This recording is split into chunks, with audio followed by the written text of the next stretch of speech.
তথ্য থাকে। যেমন কোনো হ্যাকার কোনো গ্রাহকের কাছে মেসেজ পাঠিয়ে বলে এখানে আপনার বিল দিলে আপনাকে 5 লক্ষ টাকা দেওয়া হবে। এখন গ্রাহক যদি পড়ালেখা না জানে তখন তার কি হবে? সে তো কোনো কিছু করতে না পেরে তার জীবনে ঝুঁকিও নিয়ে নিতে পারে। তাই আমাদের সকলের দরকার সুশিক্ষায় শিক্ষিত হওয়া। কিন্তু সমাজ বিচার মন্ডলী, আপনারা তো একজন শিক্ষক, আপনি কি করে আপনাদের শিক্ষার্থীদেরকে সুশিক্ষায় শিক্ষিত করবেন? তারা তো সামাজিক যোগাযোগ মাধ্যমের প্রতি আসক্ত। সামাজিক যোগাযোগ মাধ্যম এমন একটা জিনিস যা বহু শিক্ষার্থীর জীবন নষ্ট করে। তাই আমরা কখনো বলবো না সামাজিক যোগাযোগ মাধ্যম সঠিক তথ্যের হাতিয়ার। সমাজ বিচার মন্ডলী, আমার প্রতিপক্ষ দলের কাছে একটাই প্রশ্ন। প্রিয় প্রতিপক্ষ দল, আপনারা তো সামাজিক যোগাযোগ মাধ্যমগুলো অনেক ধনাত্মক প্রভাবের কথা বলেছেন, অনেক অনেক উপকারিতার কথা বলেছেন, কিন্তু নিশ্চয় আপনারা হয়তো এটাও লক্ষ্য করেছেন যে সামাজিক যোগাযোগ মাধ্যমের সহায়তায় সহজে কারো চরিত্র হরণ করা হচ্ছে বা খুবই সহজে ভুল তথ্য উস্কানিমূলক বক্তব্য দ্রুত ছড়িয়ে দিয়ে সমাজে বিশৃঙ্খলা তৈরি হচ্ছে। তা এই বিষয়টির প্রতি রোধ করার জন্য সামাজিক যোগাযোগ মাধ্যম তৈরি করতে যে উদ্যোগ তাদের দায় প্রদান নাকি রাষ্ট্রীয় তথ্য প্রযুক্তি নিয়ন্ত্রণকারী সংস্থার দায়িত্ব? এখন মুখ্যকে এটিকে প্রতিরোধের প্রধান কাম ও ব্যবস্থা কি? পক্ষ দলের কাছে আমার প্রশ্নের উত্তর কামনা করে আমি আমার সংক্ষিপ্ত আলোচনা এখানেই করছি। ধন্যবাদ মাননীয় বিচারক মণ্ডলী, ধন্যবাদ সবাই। মডারেটর, আমাকে আবার কথা বলার সুযোগ করে দেওয়ার জন্য।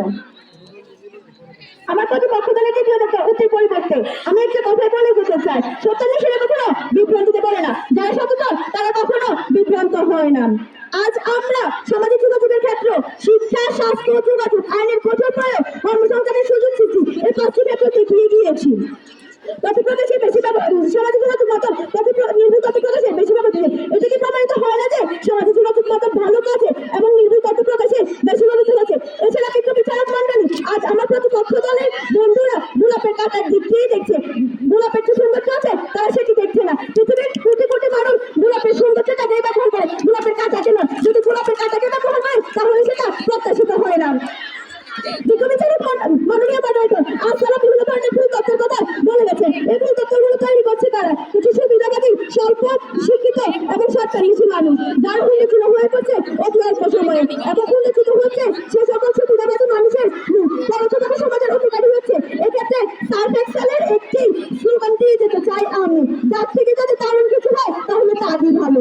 বিচারক মণ্ডলী, আমি এবং আমার দল আমরা স্পষ্টভাবে একই মতো তথ্য করে যেতে চাই সামাজিক যোগাযোগ মাধ্যম নির্ভুল তথ্য প্রকাশের ব্যবহৃত হচ্ছে। বিচারক মণ্ডলী, আমার প্রতিপক্ষ দলের তৃতীয় বক্তা বলে গেলেন যে বৃত্ত স্বজনকে করে নয়, দুজনকে করে অহংকারী। আমাদের এই মঞ্চে তো বিদ্যা নিয়ে কথা হচ্ছে না, আমাদের এই মঞ্চে কথা হচ্ছে নির্ভুল তথ্য প্রকাশ নিয়ে। কিন্তু আপনি তো হয়তো আমাদের বিষয় বুঝেন না, নির্ভুল তথ্য কি আর বিদ্যা কি এটাই আপনি হয়তো বুঝেন না। তাই আমি এবং আমার দল আমাদের স্পষ্টভাবে একমত তথ্য করে সমাজের যোগাযোগ এখন নির্ভুল তথ্য প্রকাশের বেশি ব্যবহৃত হচ্ছে। এটা দেখতে পারে আমি আমার বক্তব্য এখানে শেষ করছি। ধন্যবাদ বিচারক মণ্ডলী, ধন্যবাদ সবাইকে। ধন্যবাদ মাননীয় সভাপতি, আমাকে আবার কথা বলার সুযোগ করে দেওয়ার জন্য। হ্যাঁ, আমরা মানছি সামাজিক যোগাযোগ মাধ্যম তথ্যের একটা উৎস হলেও একমাত্র উৎস নয়। এখানে